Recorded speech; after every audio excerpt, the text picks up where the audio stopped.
Welcome to the Protector Culture Podcast with Jimmy Graham.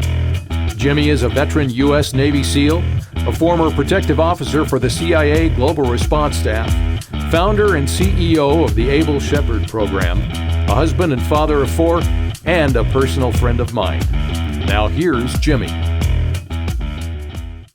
Hey everybody, welcome back to the Protector Culture Podcast with Jimmy Graham. I'm your host, Jimmy Graham, and joining me today is my good buddy, Leif Harrison. How's it going, brother? Good, Jimmy. Good. Thanks for being with us. I want to give a shout out to Able Nation, our sponsor. So if you are entrusted with the safety of your church, your school, your civic group, and you don't have a budget for security, Able Nation can help. So contact Neil at able-nation.org. Thanks, guys. Appreciate it. All right. We're going to get into this. And this one, I want to preface this with a little bit of a history lesson. Was that 2 days ago? It was a couple days ago. Yeah, Labor Day. We met for lunch. And Great Divide, great place there in Castle Rock, my new favorite.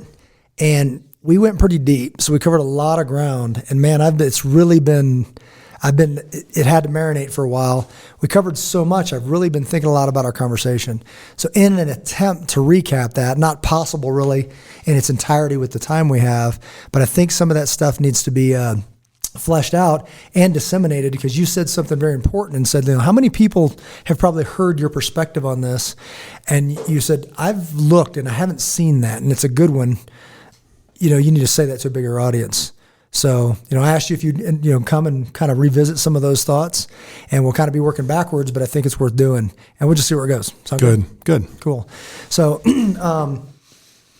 wow, so much to dive into. So I'm just going to get right into it. We've been pretty active. A lot of people have been, I don't even know, BK, 30, 40 interviews. I don't even know. I know that one morning, Melissa said, you've got 11 interviews starting at 5 a.m., like nonstop back to back. And as soon as I hung the phone up, it rung again, like, hey, you're on in 30 seconds or whatever. And it was just go, go, go. And some of them overlapped, and they'd call back, where are you? And all this kind of stuff. But that was about Afghanistan. I never would have guessed that Afghanistan and my history with Afghanistan would have come back to be a platform for right now.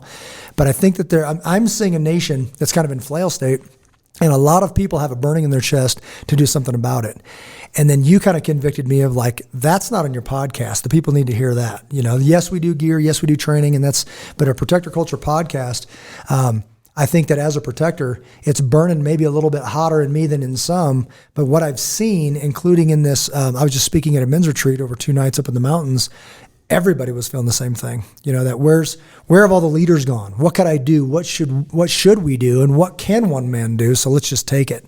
I have a different perspective on that, so we'll jump into that. So one thing I want to kind of just kick it off with of the thing that I'm saying now, because we're so busy, I see this as inspiring, like a great time to be alive, like made for a time such as this, is instead of saying, what can one man do, start saying, try to keep up. Like, I know what's good, and I know what I'm being called to do. So start knocking it out, and then A leads you to B, leads you to C. Any thoughts on that? I think that there are pockets of opportunity everywhere. So I think in all the stress, in all the information overload, in all the sort of cognitive fog that everybody's going through because they're constantly inundated with so much information, events. There's no way to process it. There's never an outcome. It's just sort of a hit and run headline and move on to the next one. You can't sustain that type of pace on the average person endlessly. It's going to take a wear and tear. Yeah. So I think we're sort of collectively in the wear and tear phase. But what that's done is left lots of areas that someone just needs to pick up the baton and run. Well, in the media, where does one get their truth? I truly think that we are so short-sighted that we will hear a tagline, we'll run with it, it'll become gospel like in 30 seconds, and then we can be molded that way. So now it's just kind of, just tell me what to do, tell me what to believe and I'll believe it. Tell me what's the truth and I'll buy it. Tell me what to take and to shoot my arm and I'll do it. So we have been trained to do that, and I don't think people just really don't. And even if they were going to look it up, people say, yeah, I studied that, or I investigated, or whatever. It means I Googled it, and they didn't make it past the 3rd page. Right. So I think at scale, that's by design. Yeah. They They know enough about how people work that they know where they can push the limits and generally get the results they're looking for.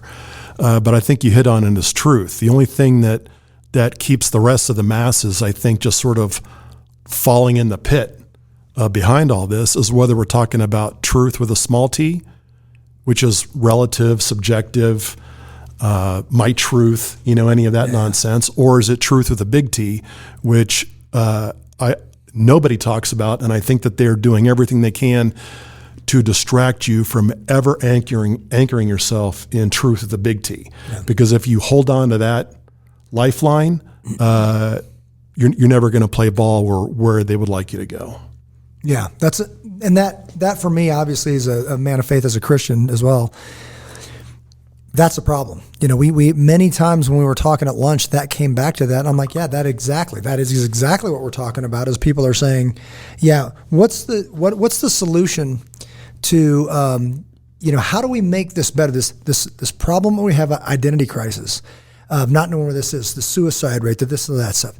Now talk and tell me what to do about it, but you can't say the J word. You can't say Jesus. You can't bring up the belief system, literally the faith that built this nation. You can't use that part to fix it. Well, I think what's going on is it's all an attempt to nullify. Mm-hmm. Okay, so you nullify the Constitution and the Bill of Rights by ignoring it. You nullify history by ignoring it. You don't use the system anymore and the mechanisms within the system to see if everyone's up for change or not. You just nullify it by ignoring it and pretending it's not even there. If you can get enough people behind just ignoring, then all of a sudden everything's fair game and everything can be written as if this is day one. I think you also touch on it with identity, right? So I think whatever your worldview is, I think you are hardwired to find your identity. But there's a starker and starker difference as the days go by, that your identity is either rooted in God or it's rooted in anything else that you can anchor yourself to because you resist God. Yeah. So everybody's searching for identity. So we have that in common. If you have an identity, then the next thing's your purpose. If you have a purpose, you have a mission. If you have a mission, you have honor. If you have honor, you have righteousness. And if you have righteousness, you have eternity. But identity comes from something. It's either your own self-perception, it's relative, it's little t truth, or it's based on an absolute truth outside yourself. It's not your truth. You didn't come up with it. It's just been presented to you. It's been revealed to you, and it resonates with you, and that becomes your truth. And then you build your identity on that. So, where are you going to build your identity? Where's your kid going to build their identity?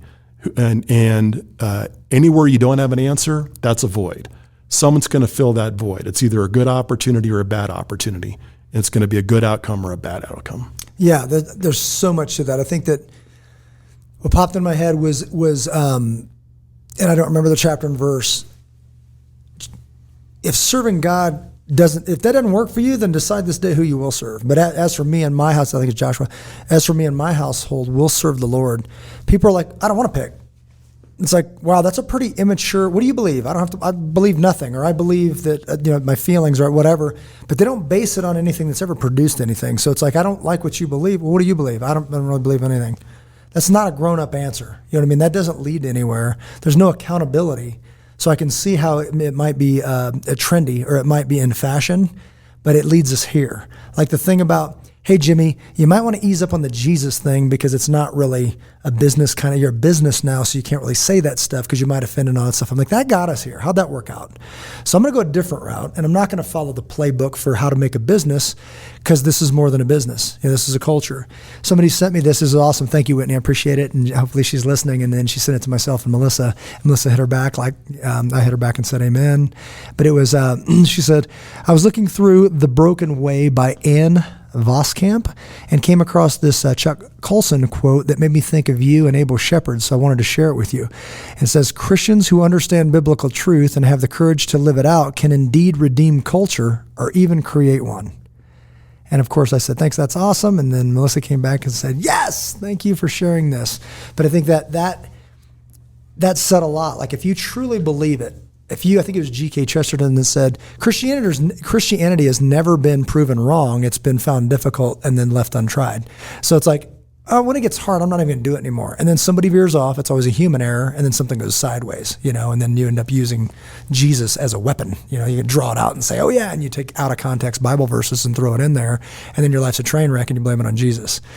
That compiles by generations, but it was never Christianity. It was never the truth that built this nation. Right, so that's a huge topic in and of itself, but that was something that tied into it. So back to what we were talking about as far as at lunch is that if this isn't working, this was actually from one of the Bible studies, because we've been in the same Bible study for years, right, and meeting on Mondays and talking about over services and all that stuff, was that, at what point do you say something drastic? Do you get the shock value and all that? This came up in our conversations, and I remember saying, I think that's the truth. Things are going to get so askewed. If you speak the truth, people are going to be like, what are these words he speaks? This is amazing. Have you heard this guy, Jack Hibbs? He says these magical words. No, he doesn't. He just tells the truth and he doesn't yield. And that's in me, in my DNA. Something recognizes that and says, this is good. You said it before we started. This isn't a new thing. This is an old thing. Like Abel Shepherd, the culture, it's not a new thing. It's an old thing. It's like your trust, like you mentioned something. I think the word you said was that currency of trust.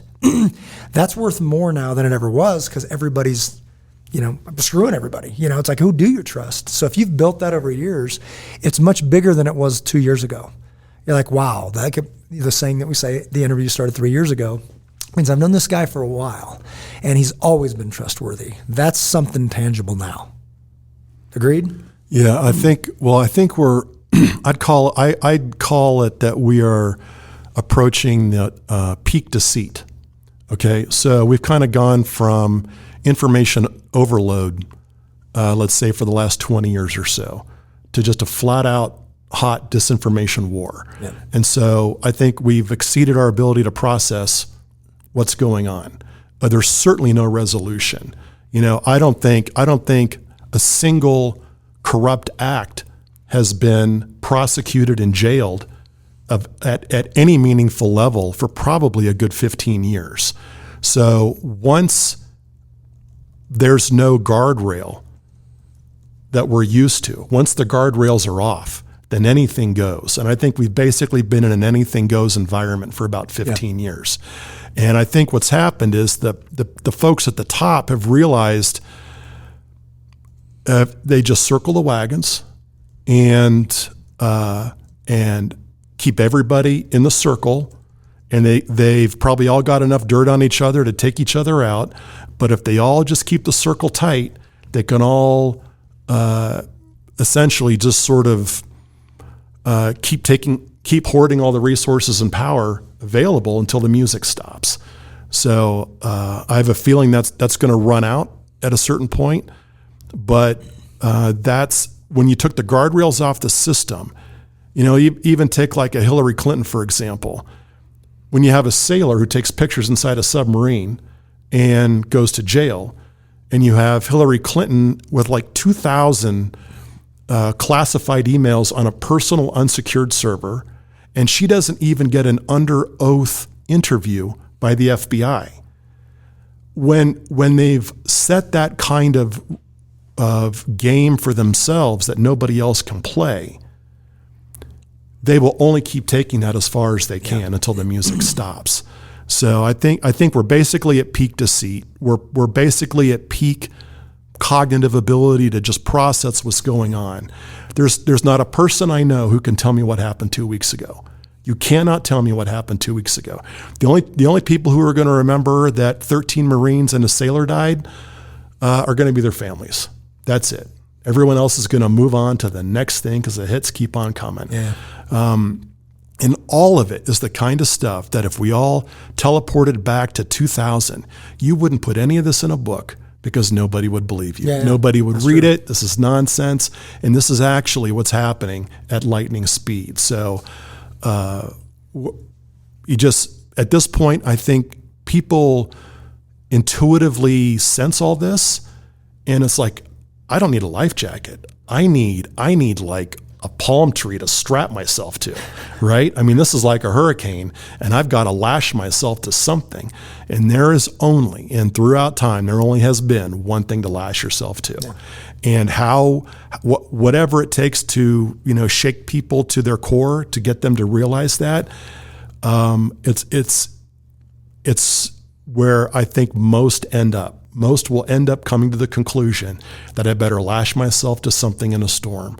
And there's only one place where that can be. Yeah, agreed. I think that identity you talked about, like, I don't know if you don't have an identity in Christ, like if you don't understand your job in this by now, if it doesn't validate everything, I tell people there's a book about this. You should read it. It's called the Bible. Like, this is happening right now. I never would. I don't know that I ever thought that this would happen in my life. Like the back part of the Bible, it does feel like the end of times. Whether it is or it isn't, my job doesn't change, right? My job, at table of shepherds take care of one another, but that comes from John, love one another. So it means, what exactly does that mean? It means that I'm going to raise my family. I'm going to be active. My family is going to remember. Remember 2021 where everything was chaos in Afghanistan and this and that? What do you remember? It's like, I remember every time I looked at my dad, there was a battle going on and he was fighting. They're not going to see me seated. Like in this arena, they're not going to see that. They're going to see me going out. They got to watch me on my Huckabee. We sat down and watched it. It was only 6 minutes, but we watched and said, hey, that's kind of cool. Dad was on TV. And they're getting old enough now where they understand that we are under attack and mom and dad are doing everything they can for their future. You said that. Why would you navigate a minefield? What's on the other side? And I said, a future. If you've got kids in this, the reason you're doing it, not because you're going to win, one, because it's right, and two, because if you can't look at the alternative. You can't look at it not being a future for your children. Right. And I've had a fortunate life, and it was essentially, in a lot of ways, built on the blood and treasure of generations who came before. Yeah. And even though I served, that wasn't enough. Yeah. It hasn't been enough. That's right. To ensure or enshrine that, my child has just an equal shot at freedom and liberty that I did. Yeah. So I think it's, they say, every once in a while, freedom's bill comes due. Yeah. And I have no problem paying that. Yeah, and that reminds me of, if anybody ever asks me, what have you done for your country? My answer will always be not enough. Doesn't matter what I've done. It wasn't enough, because that's the way I feel. I just feel like I didn't do enough. Like I could have done more possibly, and if this or that. But on the flip side of that, I remember moving to Helena, Montana, sitting there with a neighbor, kind of uppity. He's talking about, well, we live in the valley. The people live in the valley. They shop over there. We shop over here. And if you live here, we rented a house in the Mansion District. It wasn't a lot. And I found out why in the winter, because the 110-year-old house has 110-year-old insulation. But just this uppity conversation, Rachel can sense me getting uncomfortable, where he talks about where we show up and where we live. And if you live in this neighborhood, you do this and that. And I go, I'm a veteran, so I'll live wherever I want. And if you don't like that, you got one option: move. And the conversation changed. The barbecue was over and he went home. You know what I mean? And I'm like, that's the way I feel about that. So yes, now I don't feel entitled, other than the fact that, as a veteran, I get to wear, I get to wear what I want. I get to do what I want. All that stuff. There's a responsibility to do that. But you're not going to tell me where I shop and what I do and all that kind of stuff, because I do feel like this is my country, and I do have blood, sweat, and tears in this fight. So there is a buy-in. I think that oh dang, I lost my thought. Well, it's one thing to experience that. Yeah, it's always been there. But it's another thing to have it actually broad brushed, painted on you every day. Yeah. Right. So you take a word like patriot. Patriot now, whatever patriot meant, which was almost sort of beyond description. You knew it, but you couldn't say it. Yeah. You just knew it. It's so in your bones. Well, now patriot is what? It's it's a, smelly Walmart person. It's a irredeemable. It's a deplorable. Now it's a racist, and of course it's a domestic terrorist. Right. I mean, what? Yeah. I mean, we did that in 4 years, maybe. Okay. I mean, that's not possible in a normal universe, to just take words and in an Orwellian way in half a generation completely redefine them. That's the game. That's the game. And again, but the truth, if the truth isn't spoken boldly by us, if we repeat these things, right, we speak them into existence. You repeat it enough until it becomes a truth. So the truth is that a patriot is someone. Let's talk about a terrorist. A terrorist. Well, if you're a Christian, if you don't want the vaccine, if you want to investigate it before you put it in your children, if you think that the election was stolen, all the stuff that the health department kind of talked about for September 11th. If that's your definition of terrorist, it's simply not true. Because that guy, I check almost all those boxes, meaning the guy you call. When the true definition of terrorism due to the administration's decisions shows up from the terrorist nation of Afghanistan and shows up on your block, guess who you're going to call? The terrorist, the quote unquote terrorist, the prepper, the patriot. So the truth of the matter is, if you called me, regardless of your political affiliation, I would probably show up because you don't deserve to die. That doesn't fit my definition of terrorist. That's American. That's a patriot. That's somebody that says, you know what, you shouldn't die and you're an innocent person, so I'm going to defend you, even though I don't like who you voted for. That's the old school definition of patriot, of a man, really. Men and women that say, once again, defend innocence. Now what's going on with our children? Again, it's unthinkable. This is how did we end up here? How did we end up? We had over that conversation, the people that we present forward. How do we end up with Trump and Biden? And I know that and this ticks off Neil and my other buddies that are absolute Trumpers and all that stuff. And I'm not saying either way. We can get into that if you want. But how did we end up on this? Where there's a war on decency right now. And now I said, well, what about Mike Huckabee? I just did an interview with him. He was a great guy. Well, he'd never get elected. Stop. Let's dissect that. Why not? Why wouldn't an honorable man with a good record that would do the best for this country, why would he not get elected? Well, you got to be a certain type of guy. Well, hold on a second. You just said he's a good guy. Yes or no? Biden and Trump, would you have them babysit your kids? Would you? Why do my kids have to leave the room when the president comes on, regardless of who they are? Because I don't teach sarcasm and name calling. So I don't want them to hear it, right? Here at my business, the instructors are people I want more of. If you're an instructor, it's because I want more people like you. So if I put a jackwagon up there, and it's a guarantee that I'm going to get more jackwagons, right? How did we get so broken where a good man can't be president of the United States?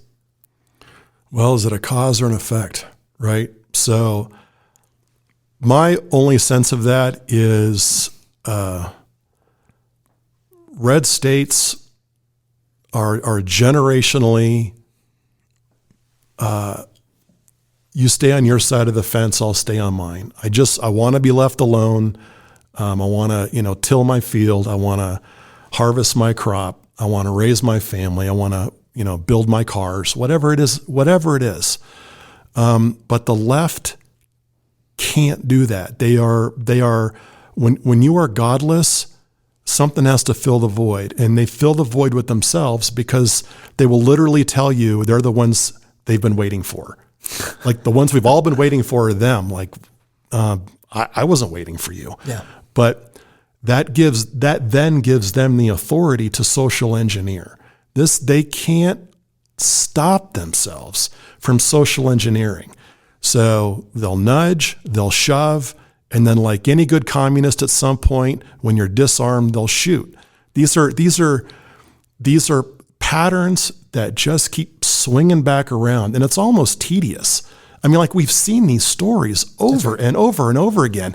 I mean, what they don't understand is what they're doing is so wholly unoriginal, it's tedious. But it's in your face. So they've jumped your fence. Yeah.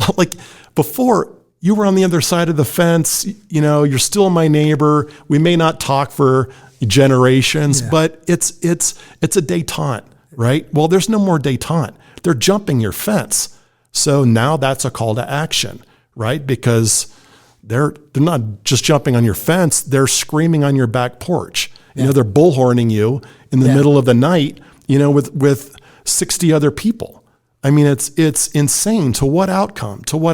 So, I don't see how it gets reconciled. I just think at least in the midst of this hurricane, you lash yourself. Yeah. You know, to a tree that ain't going anywhere. One of the places we landed during lunch, and then I will, I think we came to agreement on, and I will stick to this, indefinitely while through my fight, is that answer must be this return, this back to good, and good means God. Obviously, it's like the old English, to get back to this the foundation of this nation, the foundation of the world. If we can't get back there, then we don't stand a chance. Now, like again, if we don't stand a chance and we don't get back to there, some fights are worth fighting, not because you win, because of the right thing to do, right? So there must be this return back. And I want to caveat that, what I said about Biden and Trump. I know people say Trump 2024, all that stuff. Trump is not our savior, right? Trump, I think the most efficient way is for Donald Trump to humble himself and become closer to decent and lead this nation out of this hole, because his policies. Yeah, it'll be interesting to see if he's learned anything in his time out for 4 years. And I think that I'm absolutely sick of Christians saying, "Oh, well, yeah, a couple hard tweets," and they're like, no, we're not talking about that. We're talking about if you believe the things you say you believe and you defend his actions, that is a non-starter. You start broken. We must Control-Alt-Delete and go back to good. And if we don't go there, we start broken, and we're going to end up with the same problems. He's just a guy's wearing a red shirt, not a blue shirt. What spooks me is back to good is a minority. Back to good is not going to bring a consensus, I don't think, because 40% of Christians believe in relative truth. Mm-hmm. Okay, that's a problem. Yep. 50% of the country is not Christian at all. And probably at this point, resist it, if not hate it. It's a burning hate. Okay, so in terms of sheer numbers, we're balkanizing into pockets of 15%, 20%, 25%, and I don't know. I don't know how that's going to shake out, and plus, the one warning in Revelations that always jumps out to me is how, when the going gets tough, basically, some believers will fall away. Mm-hmm. And that one's always kind of top of mind for me. So what are the percentages that God needs to win? Oh, I just walked into that one. I know, but I mean, it's already written. Yeah. So it's, the outcome is clear. Yeah. And I'm good with that, but I just don't know. I pay no mind to when those days will come.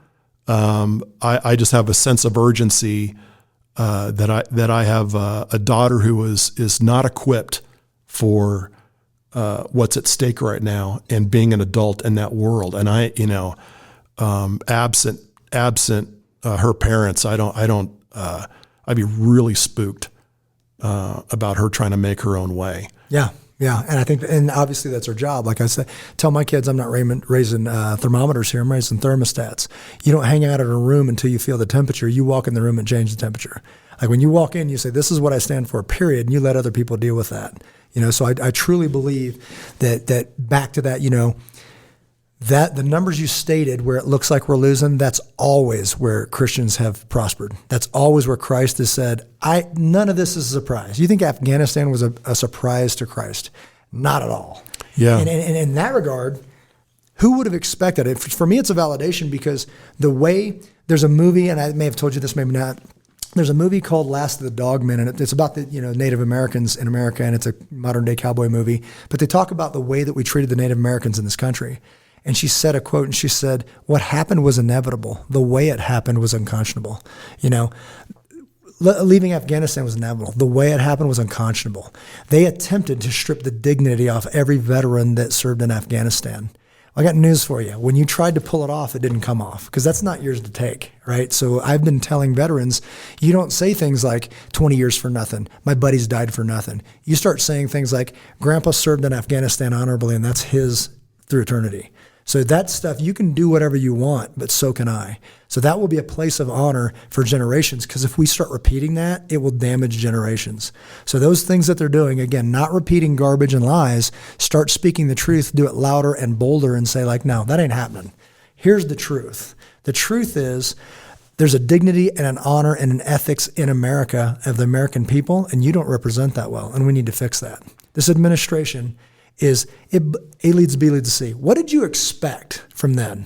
It was sooner or later, it just happened for the world to see, with people clutching to our airplanes and us flying away while you just sit there and see people looking up at helicopters.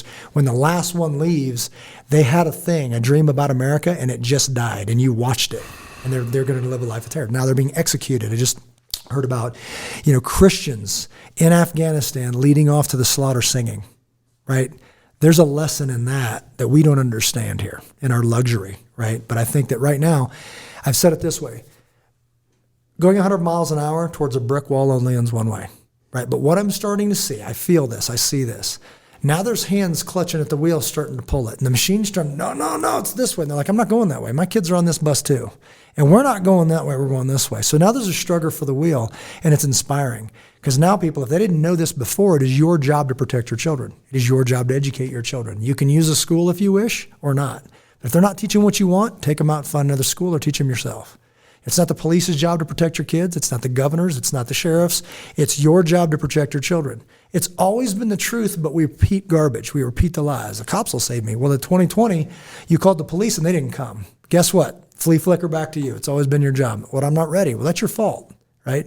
So I'm not ready to educate my children. Well, that's your fault. Why do we delegate the education of our children to liberal teachers that we don't agree with? You're going to undo everything I did, and I'm going to pay you for it? Doesn't work that way. Like I say, this is my business. I'm not going to fight with you and pay you. It's not going to happen, right? This is the road I'm on. And if you're not going to do it, you're fired, right? And if you're not going to do it, I'm going to pull my kids out and they're going to go over here. Or we're going to start a Christian school. That's the talks of that right now. I'm talking about starting a Christian school, some other people where we defend it and we provide the education and we hire the teachers and make sure they make a good living. And I'm not going to ask permission. Like if you ask permission, it implies they can say no. I'm not asking you. I'm not breaking the law. I'm doing whatever I want, and you can deal with it. So that's the thing that I think that we're on the cusp of, because I see people trying to grab the wheel and say, this doesn't make sense anymore. Like, well, there's only one way this goes, and it's into that brick wall. Your kids are on the bus. You might not care about yourself, but you care about your kids, hopefully, and your grandkids. So if you make this mess, they might not survive it. I just hope by the time we pull our head out, there's a nation to resurrect. Cool story that just happened this weekend. I had a buddy call me and he said, what are you doing this weekend? Are you in town? I said, yeah. What are you doing for church? I'm watching Jack Hibbs, take some notes. This guy's just a spot on leader. Can we watch it together? His family comes over, and as we're watching it together, we've each got 4 kids, 8 kids bumping around somewhere in our basement. And we start talking about this. And I said, do you understand the solution to this problem is in our basement? Like right now, they're in my basement. So they must see us fighting in order to be the people that fix this, because we've made such a stinking mess. We're not going to fix it. Right. I mean, it's pretty simple. If any degree of liberty is lost, if my daughter lives a life with any less liberty than is available now, whose fault is it? That's right. It's absolutely our fault, and I'm not okay with that. Because accountability dictates, and we talked about this a little bit. Where do you start? How do you fix your nation? How do you fix your state, your county, your city, you name it? And I truly believe this, that place starts in this seat. If you can't check yourself and get to a better place, you have no business messing with that stuff. Like I said, let's go start with this guy, and then we send him up the chain, and then he compromises his values, his integrity. He shows up at, the White House or wherever. He shows up at Congress, say, this is the way it works. Sometimes you got to give and take. The second he does that, he's the wrong guy for the job. Like, no. This is right and wrong. This is good and evil. You said you were going to support us. And then, by the way, we talked about this. Somebody attacks them and they place kiddie porn on this thing and they do all that stuff. Where I refuse to believe that on the side of good, there's a bunch of idiots that didn't see it coming. Can we not produce a platform like YouTube? Can we not? You see them come and go. And I understand the powers that be have a lot of money, but preface with that. Listen, we don't have a lot of money, but we'll at least we'll. And I've seen people making these platforms, and the first thing they do is mimic a bad one. But now it's got a red shirt. It's dressed in red, not blue, right? We're gonna make fun of these guys. We're gonna bag on these guys. We're gonna hash on them, and we're gonna go after their families. And I'm like, you're already broken. You can't even get back to an original good thing. Like everything you just said is not in line with your Christian values. That will never fail. God will never bless the thing you just said. So what happened there? Like, where are the people? Like, again, Jack Hibbs doesn't say anything revolutionary. He just speaks the truth. And people are like, listen to his magic words. No, he's just saying the same thing that everybody else should have been saying. He didn't fold like a lawn chair. And it's attractive. It's really like every Sunday, that's where I'm at on Wednesdays, where I'm getting it because it's exactly what I need to hear right now. Because then I pray about what is Jimmy Graham going to, not Jack Hibbs isn't my savior either. What's Jimmy Graham going to do next week in our local community to fix this? Again, don't tell me one man can't make a difference, because that's all that ever did. But then other people joined him, and the next thing you know, you're saying, try to keep up. And we're going out like we just did. $35,000 raised for pro-life. We're looking at, getting the people elected, the conservative candidates for the for Douglas County School Board. We're doing a meet and greet 29th. Get in here, meet them. Let's get these people elected. Next one's the sheriff. Let's get the sheriff elected. Let's do all this stuff. But if you're not going to be on the side of good, you don't get my vote. Actually, I'm going to become your worst enemy, and I'm going to try to make sure you don't get that office. And I told him when I met with him, I met with all four of them before I even agreed to support him. And I said, I'm going to be the guy that supports you because I believe in what you're doing. And I'm also going to be that guy that's in the back of the room staring at you when I met with you at lunch and you told me that your best interest was my children and that you're Christians and we're aligned in our values. So when you flex on that, you're going to see me stand in the room and I'm going to talk to you and say, you told me, and I'm going to come up for my 3 minutes. I'm going to bawl you out and hold you accountable. Yeah, well, it's been difficult because people only have so much bandwidth, right? So if people like us did not give any attention to what was going on in schools, it's because relative to all the other things we had to give attention to, that one was just a low priority until it's not a low priority. Yeah. Now it's a high priority. Now it's never, a lot of people are scope locked on it. And we have to kind of keep circling back around constantly, rechecking. Are they doing the right things? What is it they're doing? Why are we doing that? I've never heard of that before. Why am I hearing this from an 8-year-old? Well, your words have to mean something. Like, you can't say our kids are our priority and then delegate their growth to some 20-year-old liberal that doesn't know anything about the world or doesn't have a foundation. And you can't be Douglas County commissioners saying, we found millions of dollars to secure our kids, do the bare minimum. I think the most effort they put into securing our kids was the video saying, thank you, Douglas County, for doing nothing, right? So I don't understand the breakdown there. If we're in alignment saying that our kids are our future, then frickin' get off your hind end and get to work, right? Yeah. Or there's going to be more dead kids on the floor and everybody's going to be like, well, we tried. You didn't try. You did the bare minimum. You didn't do anything. So don't tell me that my kids are your priority when you know they're not. I think if there's an upside in all of this chaos and stew, is there's been so much across the board that's fundamentally come into question on whether it's actually built on a set of bedrock operating principles or not, absolute truth or not. Does absolute truth even exist? It causes those debates to stir up again, and they're very healthy debates. They have to be had every generation or so. And at the same time, as bad as getting out of Afghanistan was, or the last 20 years, and all the money and all the treasure and all the time, and for myself, I don't understand how 9 or 10 CENTCOM commanders can take a job and then 2-3 years later hand off the same job to the next guy. That just is beyond my ability to comprehend how you can take that job and not fix it on your watch. That aside, there's probably been about 2 million vets have served downrange in either Iraq or Afghanistan over those 20 years. Those 2 million vets, unfortunately, about 30% of them are disabled. But all of them, if they're not engaging in the ways you're described, a lot of them are starting their own businesses. They are also alienated with what they've seen and what they may have believed in their life, and face some hard realities and some brick walls coming back, and their only way forward, they know, is to lash themselves to a tree of truth, and to carve out their own space. Yeah. Because what used to be a path that we all just sort of commonly understood we go through, that path has been blown up, blocked, barricaded, rewritten. It's not even called a path anymore. They just make up a new word for it, and you will just get in line. Like, we're not built that way. We've never been built that way. We're not gonna be built that way, no matter how much social engineering you do. We're not playing ball, and it's not a hate thing. It's get off my lawn. Yeah. It's just get off my lawn, and you won't get off my lawn. Is there some reason why you won't get off my lawn? Well, if we're not going to solve the reason why you're going to get off my lawn, then we're just going to reset. We'll just reset it ourselves. You don't get to decide unilaterally that you're going to reset it. At least we have an argument of what the bedrock operating principles were. Your principles don't have a foundation.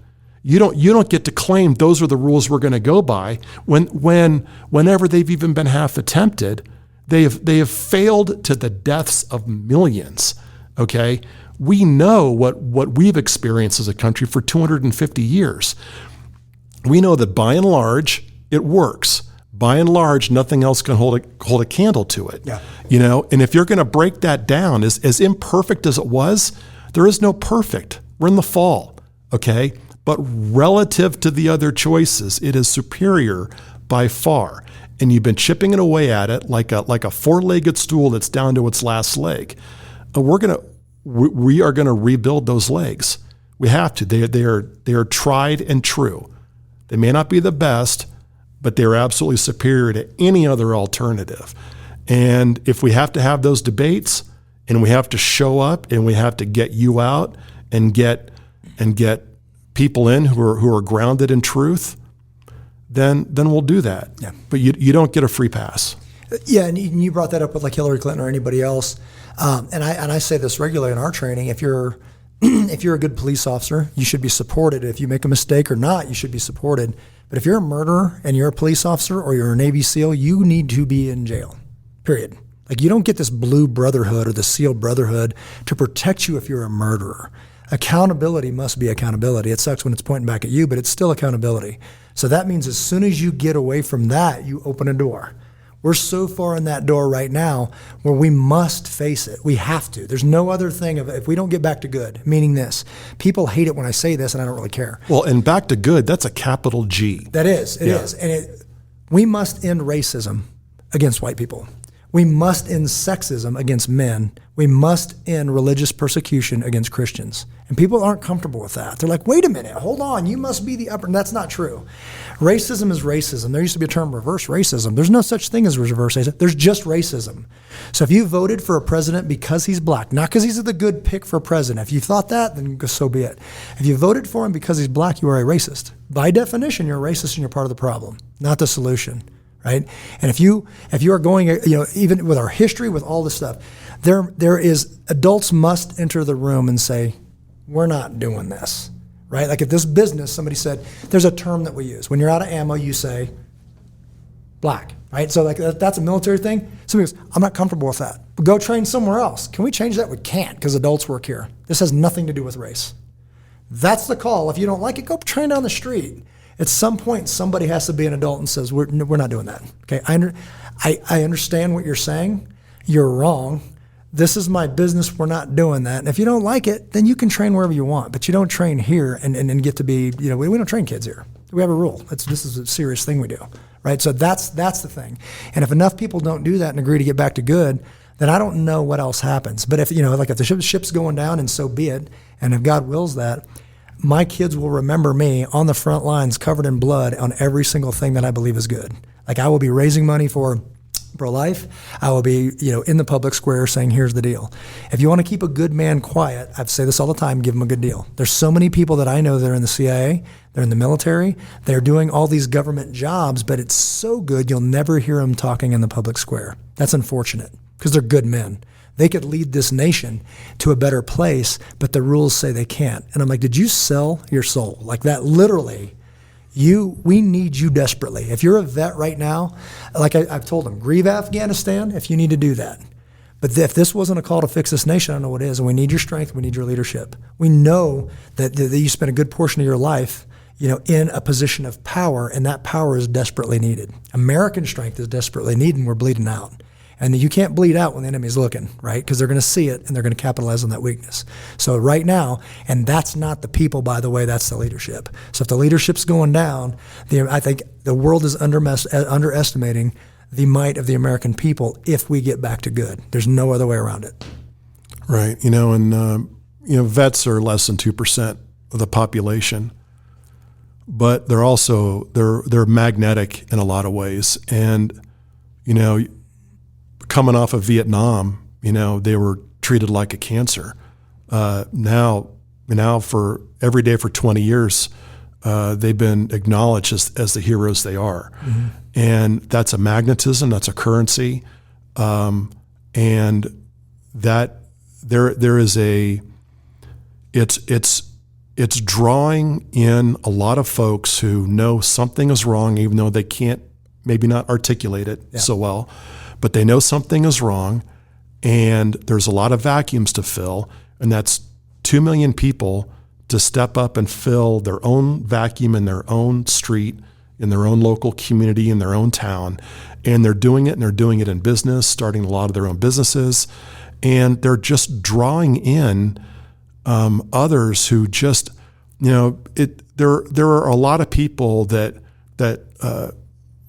they don't want to lead, and that's fine. But I think if they actually sit around and thought about it, they do lead. Yeah. Their sphere might be pretty small, but they are leading in it. But when they see a magnetism of a vet that comes back and is just taking action, because everyone's just standing there, and they don't know anything other than keep moving. Yeah. Keep moving. Okay. If you're going to stand there, you're going to get shot. Yeah. If you're moving, you've got a chance, and you can gain advantage through movement, and they're moving and while they're figuring out as they go. Yeah. And that's a probably the top notch skill set they've come out with. They've been trained to think that way and to maneuver and to be on the fly and to optimize.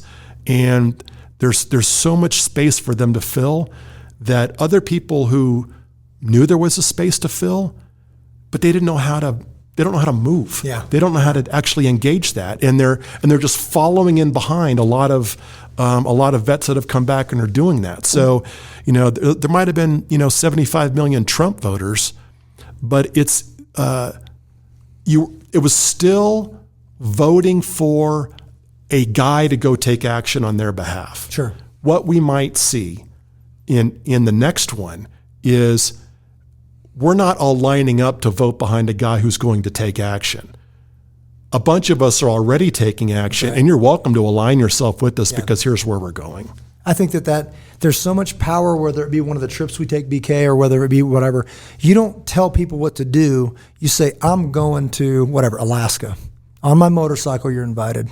And then let people come. And if they come, they're probably the right people anyways, and you go off and do this thing. But you can't tell them what to do. You say, this is what I'm going to go do, and you're invited, right? And there's momentum in that. So I think that, I almost feel like I've said this before, like Nathan talking to David. Like it took balls to come in and say, you're the guy. Like there's a guy that killed the ewe lamb and all this other stuff. What he's saying is like, it's a guy that basically killed his, one of his best soldiers so he could sleep with his wife and marry her and all that stuff. That could get you killed, but he needed that person to say, humble yourself and lead these people, right? And that's what I hope happens with Donald Trump. Humble yourself, get your act together. This was yours to lose and you lost it. People didn't vote for Biden, they voted for not Trump. It's the first time that I've ever felt in my bones people hated a man more than they loved our nation. And we're living the consequences. Right? There's people that I know that are like, say, a woman that was maybe there's some kind of abusive situation. In her bones, she can't vote for him because he couldn't be decent. Right? The policies, we're not even arguing about that. Support him. Love it. I'll vote for you. I get it. But it is a lesser of two evils because you're not a good man. Right? So it just means if you're a Christian defending his tweets and doing all that stuff, you might want to save your breath on that because that's not in line with God. That's not in line with Scripture. Is he going to use broken men? Yeah, because he's always got to work with. But I'm saying, humble yourself and say, you know what? I haven't been a good man, but I've seen where this is going and you're worth it. And I'm going to humble myself for this nation. Because the decisions he made, my kids will have to deal with. His pride is going to cost my kids' future on some level. So that bothers me. But that's what we got for now. So yes, I will support him and pray that he humbles himself while we simultaneously, if this was an active shooter situation, this is the way I deal with it. You must deal with that shooter. You must neutralize the threat. But why is he a threat?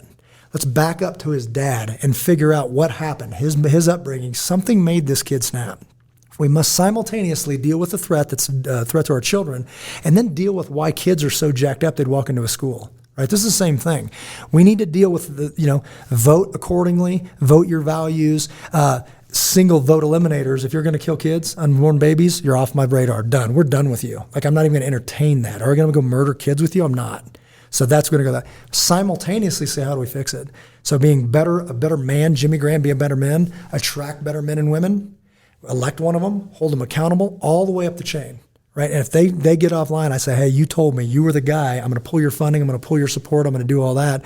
You go all the way up. That's the way it was designed to be fixed, period. It doesn't work another way.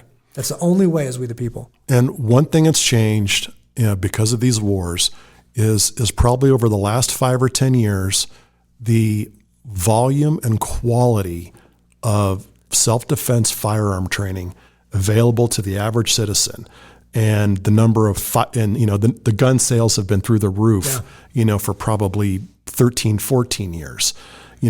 There's so much momentum there. The key thing that you get out of any of that, I think, on day one and every single day, is you get your feet out of the concrete, right? And so that's new. It's just a simple lesson. You get your feet out, you get off the X, you get your feet out of the concrete and move. Yeah. And so that's why I think you're going to see people moving, because it's the right thing to do, instead of watching and hanging it all on the one guy. He got it. And then the next time he didn't get it. And you just keep taking your hits. You don't have to take a single hit. This is your country. Yeah. You don't have to take a single hit.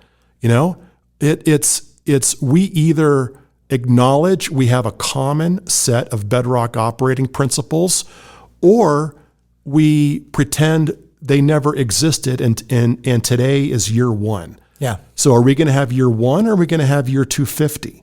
It's the argument on the other side is frighteningly unoriginal, chaotic, self-serving, and not what I want any of us to be a part of. It brings out none of the best qualities of people as we were designed to be, what we could even hope to be. Yeah. It doesn't bring them out, so this is not about your little T truth. This is not about your feelings.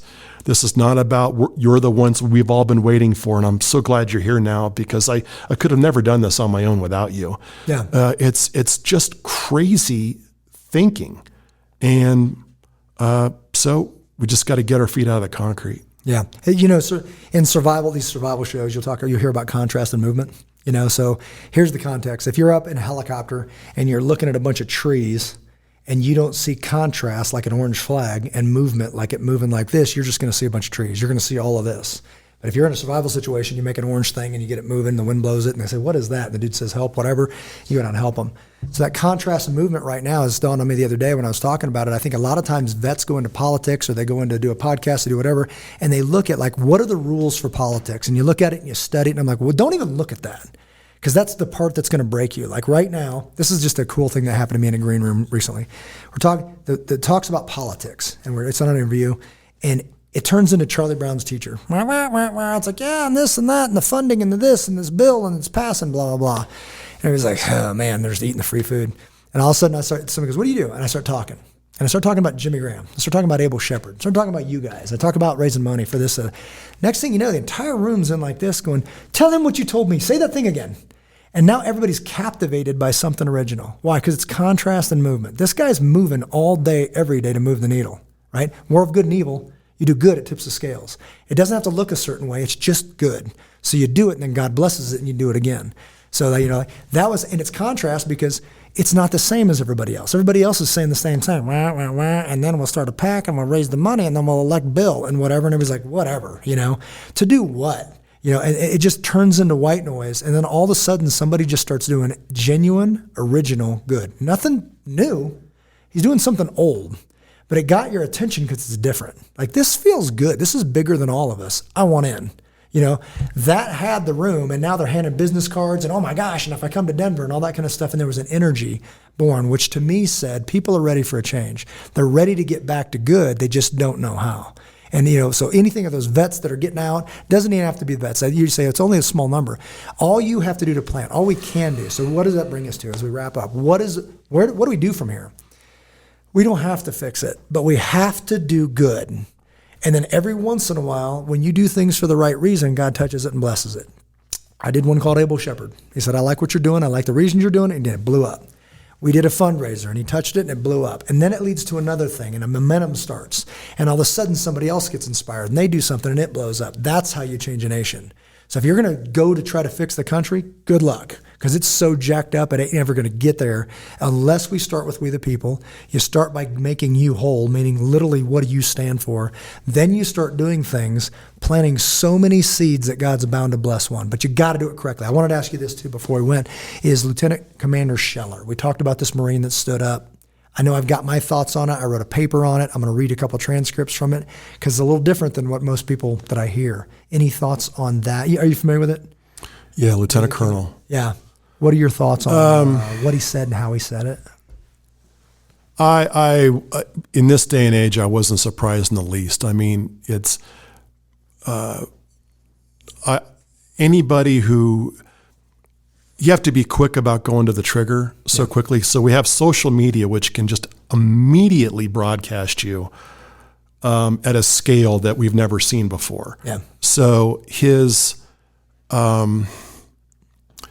context, his reaction was very unsurprising, but the means by which it got broadcasted, my gut tells me that unfortunately for that moment, that spark of what was genuine about broadcasting yourself in that way, my gut tells me about 5 seconds later, you get eaten by the world. Okay, you just get eaten. What you launched doesn't last about 5 seconds before it gets twisted and turned and forwarded according to many other people's particular agendas that had nothing to do with you going on there and venting your frustration. Yeah. So it's probably the classic case of, if you're worked up, you probably want to sleep on it. Okay. Yeah. And then he did another one. Yeah. So And there was one, then there was another one. And to what end? Yeah. Okay. I mean, you can have your moment and say, this is it. This has crossed my line. Nobody's being held to account. This is insane. These leaders should, in the normal way we learned military leadership, there should have been a whole bunch of resignations. Yeah. It's like, at least the Japanese got it right. I mean, there's a reason, they committed hara-kiri basically because honor meant that much. Yeah. It meant that much. And these guys, now you don't have to show your honor to that degree, but you won't even admit a mistake. You won't even quit your job when your freaking 4-star pension is guaranteed the rest of your life. I mean, it's like you give up nothing to even have a sense to cling on to some honor. Yeah. Not a single one in that group even attempted to cling to honor. I mean, they have so debased honor that I get the guy's frustration. Yeah. But Absolutely. it's not going to change anything. So you want to stand up and yell, I'm mad as hell and I'm not going to take it anymore. Great. But that is not an effective method to get us where we need to go. That's right. Defining that is the challenge of our time. Yep. But those tactics, they don't work anymore. So it bothered me that in uniform, military base, still active Marine, because I believe we serve a God of order, And if you want to create chaos and burn down the effing system, as he said, that is not biblical, so I won't support it, period. Now, this is the way, so I wrote an article, and it just got, a segment of it got posted by the Daily Caller, and I appreciate that. It was co-authored with Tom Copeland. He actually wrote the whole thing, and they quoted this much and put my name on it, but whatever. But it's much more than this. But the way I kind of put it, in one segment is regarding Lieutenant Commander Scheller, points that I respect, the call for honor, integrity, accountability. That's exactly the way I say it, because I believe it that way. Those words must mean something again. So there's a call for that. And he served honorably, and I respect that. And he's addressing the call that most of us are feeling deep within him. He's feeling a thing. And I share that. I think you said he should have slept on it, should have thought about it as an adult man and restructured that, right? Points that gave me pause. I don't need money, but send a bunch to my wife. I don't know what that was about, and there will come a time when I'm gonna need a bunch of money, and literally ask rich philanthropists for money. And he said, follow me and we will bring the whole effing system down. Like, follow you where? Only have. Like, where are we following you and what's your plan? You look like a pissed off little kid yelling. So I'm not sure that there are people that are moving the needle right now. Are you gonna get behind them and support them, or is it just gotta be your anger that's fueling this thing? Your only currency is your reputation. Exactly. And every day and it's that kind of thing where one F up wipes out 99 attaboys. That's right. So this. I guess this goes back to honor. Reputation is just a part of honor. If you have to treat your baseline. You have to honor your own honor every day. Otherwise you're going to lose it. And once you lose it, we live in a society where you're toast. They will play that video clip back on him every day the rest of his life. But I think that some people saw that and they're like, yeah, that's the leadership we need. And I'm like, we're starting broken again. You never got back to good. I keep saying this Matchbox 20 song, Back to Good. I believe it. That if we don't get back to good, we got no business starting over. We're going to end up in the exact same place. You know what it is? It's reactionary. It is. I want to stay sitting here. So, you there. Go do your thing and burn the effing system down. I'm like, wait a minute. That's system. Reactionary is not a strategy, right? Reactionary is not going to solve a single problem, no matter how big your G and good is. Yeah. Reactionary is not what this is. So third point that gave me pause: speak boldly as a man, as an American citizen, but as per your contract, not as a Marine. Not in uniform, on a military facility. You don't honor codes by breaking them. You can't break a code that you swore to and then pretend you're a codes guy, that you're the guy for structure and order. So Dan Crenshaw, retired Navy SEAL as well. I'm not in retire, but I was a SEAL, obviously, stated, this guy's all class. I disagree. I just say my response to that is it's too early to call. Is this a man that's bursting at the seams in pursuit of accountability? Or is this a campaign stunt by an aspiring politician to gain a platform that further deepens the swamp? Time will tell, and I'll be watching. You cannot put your hope in another person. That's right. They will break your heart. Absolutely. Okay? So this guy sort of had his 48 hours of fame. I think maybe in the first 24 hours, people poured hope into them. Oh, somebody is saying what I want to say. Yeah. And then 48 hours later, you're kind of scratching your head like, I shouldn't have hung my hat on that. Yeah. It's just that I am stunned at how much we have to keep relearning the basics. And the basics are treated like surprise knowledge, brand new. It's not. We're just going round and round. Yeah. But we just have to stay rooted in what they are and live it and bring it every day. You shouldn't be surprised by another person living honorably. Yeah. Who was the one? Oh, it was Pence. Remember when Pence got a lot of grief because he wouldn't be in I think it was kind of Billy Graham-ish. He wouldn't be in a room alone with another woman. There had to be a third person in there because he just wanted to conduct himself and they just mocked him. Of course. I mean, but then people repeat it. Like if there's a country song, you got to stand for something or you'll fall for anything. And people say, the Taliban, do not underestimate the power of hate. Right. And they go, well, love trumps hate. And I go, you're not doing that either. Light's brighter than darkness. You're not shining any light. You're just the complaining guy that shakes your fist at the TV and wonders why it's a problem. Well, you're part of the problem, right? So now start being part of the solution. So again, we've come all the way back around to what do we do about this? And I truly believe this, and that's why I'm doing it. You must live it first. Your words, they have to mean something again. And if you earn that respect amongst men, they will. But it's a lifetime endeavor. Like you said, you put it beautifully. This is a lifetime interview to gain that call that says, call Jimmy Graham, call Leif, call, why did my phone ring and somebody else's didn't? Because I had to earn it. Time's a lifetime. 20 years ago, I did this guy a solid and he remembered it, that kind of thing. And I've never, whatever. That's how you build this stuff. And those are the people that should be leading the nation. I don't feel called to be a politician, but I'm planting seeds all day, every day. And God is blessing those. It's our job to plant seeds. It's his job to grow. And every once in a while, he'll touch one and it will grow, blow your mind grow. And that's what I'm in the process of doing right now. And it's inspiring. So to those vets that are out there that are saying, it's too late, we can't fix it and all that stuff, that's how you lose a nation. The way you gain a nation is to return to good, return to God. Like the what built this nation, the foundation, Judeo-Christian ethics that built this nation still work. It's the only way that model called the Constitution, our forefathers, our founding fathers built. The only way it was designed to work was from we the people. You don't get to blame anybody any longer, period. This is on us, period. We must do this. I don't have a choice anymore. This is what I have to do. And just plant seeds, watch God water them, and he'll lead me to the next thing. And it's been happening, it is happening, and it will happening. And my kids must see me doing that. Roger that. Say something awesome to bring it all home. We're done.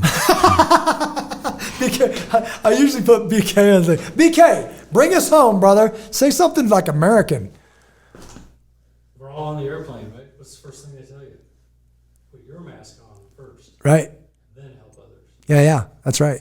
Take care of you, literally make yourself whole and examine yourself and pray about that. And literally that's what I am doing. I'm examining my relationship with Rachel, what my kids see of this power team that I think God's building to attack this head on. But man, say this about kids, just because you think you stopped teaching, they didn't stop learning. I'll look over and see them studying me. If I'm standing with my hand in my pocket, I'll look over my boy and go, how am I supposed to stand? I guess it's with my hand in my pocket. Why? Because my dad's doing it, They're always looking. So right now, said this again, we're not demanding enough from our young people, but you don't get to demand it if you're not living it. So first you start living it, then you say, I demand this. I'm going to go from being an authority in their lives to being an influence. But for right now, I get to pick. And I absolutely believe in 100% believe in what I believe, and I'm panning out to them. You see these pictures of the old Afghani man talking to all the people about the Quran. Where's the Christian guy? Where's that guy? Not delegating his kid's education to somebody he just doesn't even agree with or care for, or that has any experience to teach him anyway. I'm not going to fund you to mess up my kids. That's what we've been doing. It's time to wake up and take it back. Fired up, Leif. Man.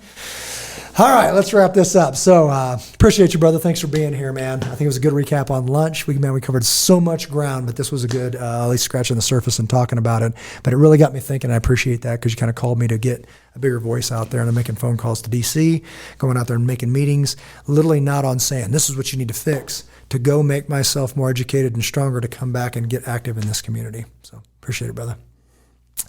All right, guys, we're going to sign off, so be sure and check us out. Training program is called Able Shepherd. Learn more about that at ableshepherd.com. Follow us on Facebook. My personal one is at Jimmy Graham. Got a picture of me and my boy. And then Able Shepherd, it's got our logo, which is a crook and shield, shepherd's crook, and then a shield behind it. Our initiative that we're trying to save our nation is standthegapinitiative.com. Find more. If you're listening to this, you can check out the video. If you're watching the video, you can check out the audio while you're driving at protectorculture.com. And the last thing, I want to thank our sponsors, able-nation.org. Prayerfully consider just another way to make a difference is financial support. I say it this way. Wars need to be funded with money. Right now, there are people on the front lines doing these things. Pro-life, Able Nation, physically securing and protecting children, all those things. Do your research, find out who's legit, and the minimum you can do is give money. Period. I'm just going to be straight up about it. That's the minimum you can do. What's better than that? Devote your time. Learn more, and then join the front lines. So, love you guys. God bless you till we see you again. God bless you all. Take care of one another.